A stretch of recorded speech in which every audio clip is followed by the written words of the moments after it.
Hey there, everybody. It's me, the Evil Rabbit. Now, get around. Come on.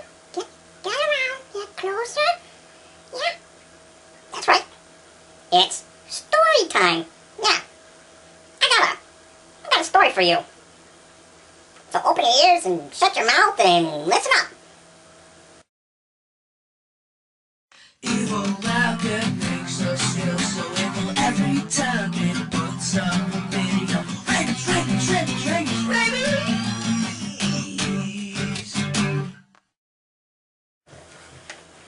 Ta-da! And let the story begin.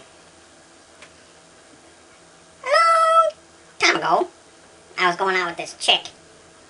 Yeah, she was a little bigger than me. And, she was nice. yeah, she was nice. And she always liked to give me, like, big hugs, like she'd squeeze the breath out of me. And one day she asked me, she's like, hey, would you like to come over for some dinner at my house? And I'm like, dinner? Sure. So I went over and had some dinner with her mom and dad, and I think her, like, grandma was there, too. And, I ate, and it was like, it wasn't that good, but then Mom's like, oh, yeah, have some more. And I'm like, I'm really full. She's like, shut up and eat it. So I'm like, okay, I just kept eating, I kept eating it, and she's like, hey, you really like that stuff, have some more. I'm like, listen, lady, I can only fit so much in my belly, but I didn't want to make anybody mad, and I was trying to be nice, and I stuffed that crap in my mouth. I was just like, oh yeah, I love it. My belly was getting full.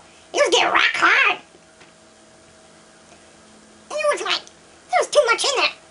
So I'm like, hey man, I gotta get rid of this stuff and get rid of it now. So I'm like, hey, I'm gonna go make poo-poo in your bathroom. So I'll be right back. And as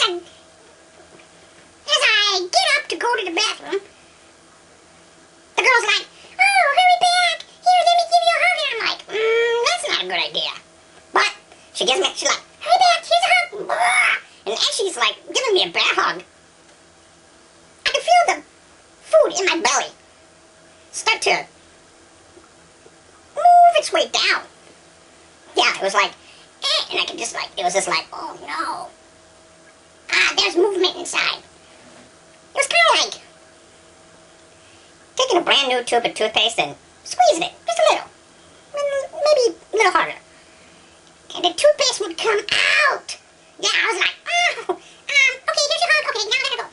And I kind of like clenched my little butt cheeks together as to not drop off any packages on the carpet on the way to the bathroom.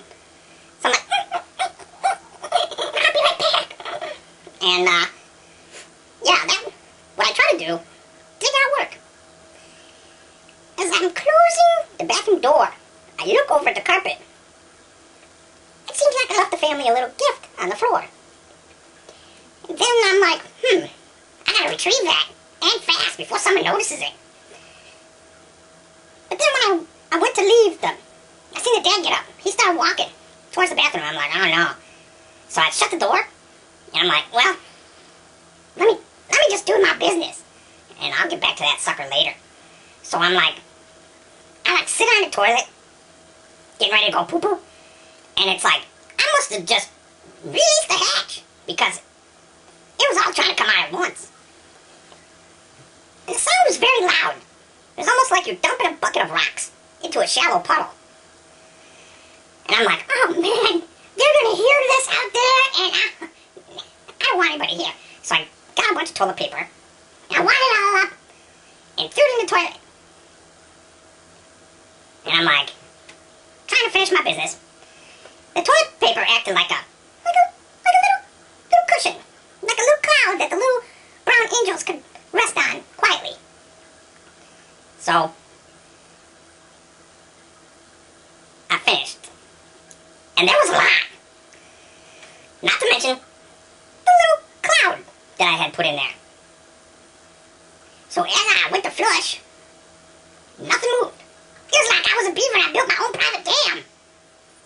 The water was rising, almost overflowing, but it did not. And I'm like, whew, thank goodness.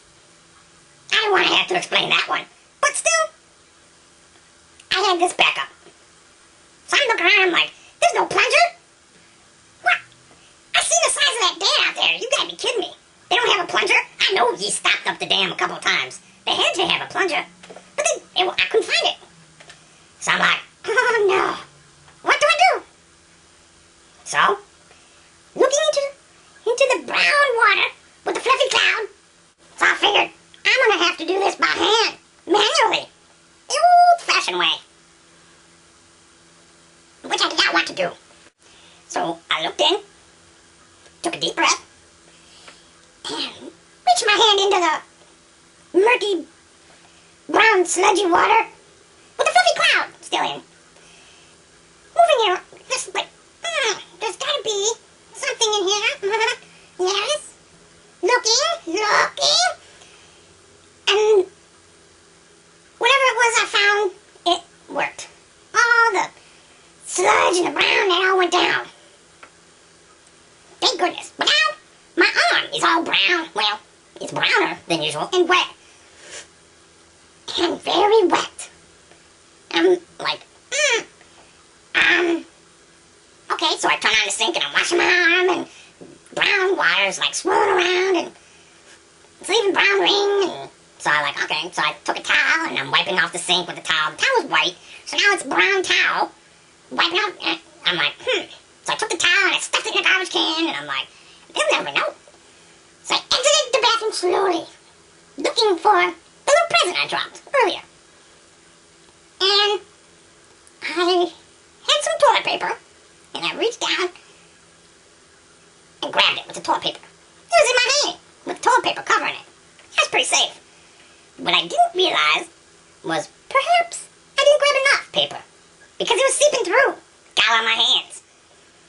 Well, by this time the dad was like, well, family, it's time for Dad to hit the road. I'll be leaving. And they're all like, oh, okay, bye, Dad, thanks for, yeah, we'll miss you. And he comes over to me and he's like, well, boy, it was nice to meet you, put it there. Well, I had poop in my hand. I had the brown poo-poo in my hand. So I stuck it in my pocket. That's right, in my pocket. I have pockets, shut up. And I whipped my hand down the side of my leg and shook his hand and he left. Well, now, whatever's in my pocket, it's starting to linger. I mean, someone's bound to notice that. So, I was creeping back to the table to get more napkins. And I dropped it on the floor. And they're like, what? What is that on the floor over by you? And I was like, what? Oh, I do not know. But, I think your dad dropped it. Yeah, that was the last time I saw that girl. Well,